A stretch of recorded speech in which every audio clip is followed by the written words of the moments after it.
Hello student, जैसा कि आप सभी जानते हैं कि बिहार पैरामेडिकल 2022 का रिजल्ट आ चुका है और जो है बिहार पैरामेडिकल 2022 का काउंसलिंग डेट भी आ चुका है। तो ऐसे में बहुत सारे बच्चों का प्रश्न आता है कि काउंसलिंग से पहले क्या क्या डॉक्यूमेंट बनवाना है, काउंसलिंग से पहले क्या क्या डॉक्यूमेंट तैयार करके रखना है, काउंसलिंग में कौन कौन सा डॉक्यूमेंट लगता है।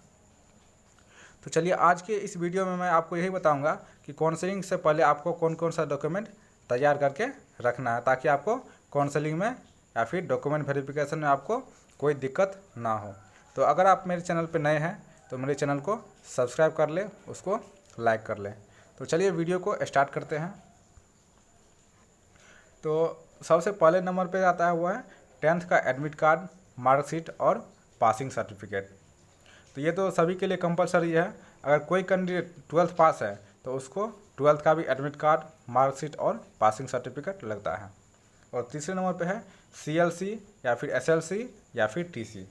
तो जब आप 12th पास किए हैं, अगर किसी कॉलेज से आप 12th पास किए हैं तो आपको CLC यानी कि कॉलेज लिविंग सर्टिफिकेट मिला होगा, या फिर आप 12th किसी स्कूल से पास किए होंगे तो आपको SLC यानी कि स्कूल लिविंग सर्टिफिकेट मिला होगा। या फिर अगर आप 12th के बाद किसी ग्रेजुएशन के कोर्स में एडमिशन लिए थे तो वहाँ जो आपका एडमिशन हुआ था, तो जो पैरामेडिकल के कोर्स में एडमिशन लेने से पहले आपको पहले वाला एडमिशन कैंसिल कराना होगा। तो जो कैंसिल से जो है, मान लीजिए ग्रेजुएशन में आप फर्स्ट ईयर में थे या फिर सेकेंड ईयर में थे, तो जब आप एडमिशन को कैंसिल कराते हैं तो आपको वहाँ से TC दिया जाता है। तो वो TC देगा, फिर वो TC भी लेकर के आना होता है। फिर चौथे नंबर पर आता है माइग्रेशन। उसके बाद आता है करेक्टर सर्टिफिकेट, फिर कास्ट सर्टिफिकेट जिसको हिंदी में जाति प्रमाण पत्र बोलते हैं। फिर आता है डोमिसाइल सर्टिफिकेट जिसको रेसिडेंशियल या फिर आवास प्रमाण पत्र बोलते हैं। फिर आता है इनकम सर्टिफिकेट जिसको आय प्रमाण पत्र बोलते हैं। तो कास्ट सर्टिफिकेट, डोमिसाइल सर्टिफिकेट और इनकम सर्टिफिकेट ये तीनों ब्लॉक से बनवाना होता है। तो आगे जो है वो DCECE 2022 का एडमिट कार्ड यानी कि पैरामेडिकल का जो आपका एडमिट कार्ड होगा वो भी लेकर के आना है। फिर आता है रैंक कार्ड जो आपको जैसे कि रिजल्ट देखे होंगे तो वहाँ से जो रैंक कार्ड डाउनलोड किए तो रैंक कार्ड भी लेकर के आना होता है।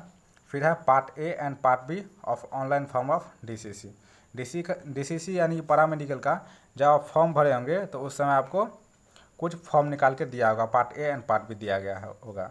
अगर नहीं दिया गया है तो आप किसी साइबर कैफ़े में जाकर के बोल सकते हैं कि हमको DCC ऑनलाइन फॉर्म का पार्ट A और पार्ट B चाहिए, वो आपको निकाल करके दे देगा।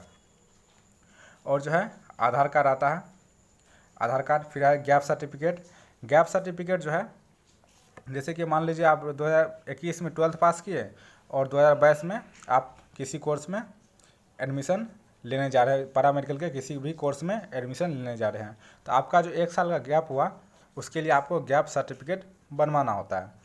तो गैप सर्टिफिकेट जो है ये कोर्ट में बनता है। किसी भी कोर्ट के पास जाइएगा तो उसके आसपास जो वकील बैठे रहते हैं उसको बोलिएगा हमको गैप सर्टिफिकेट बनवाना है, तो आपको बना करके दे देगा।